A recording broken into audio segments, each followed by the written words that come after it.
আসলে মানুষের চাহিদার শেষ নাই ভাই।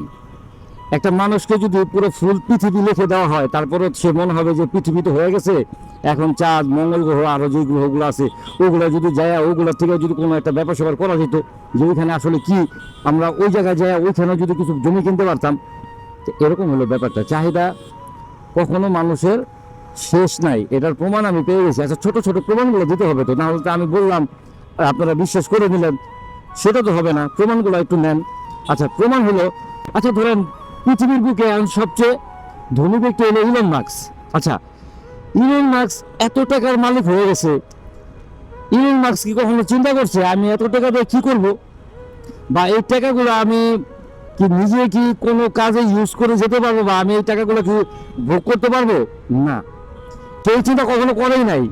সে এখন আরো নতুন নতুন প্রজেক্টে হাত দিতেছে, সে আরো নতুন নতুন ব্যবসা দাঁড় করাইতেছে।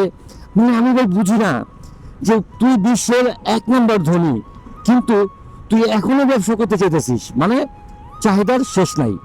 এখন একটা জিনিস চিন্তা করেন, আগে ছোটবেলায় যখন একটা সাইকেল, মানে একটা সাইকেলের চাহিদা ছিল, যে একটা সাইকেল হলে এত ভালো হতো, সাইকেলটা কিন্তু পাইছিলাম। পাওয়ার পরে চিন্তা করছে, ধুর সাইকেল চালাইতে তো কষ্ট অনেক, যদি একটা বাইক হইতো। ভাই একটা বাইকও কিনছিলাম, 125 সিসির বাইক থেকেই আমার বাইক চালানোর যাত্রা শুরু।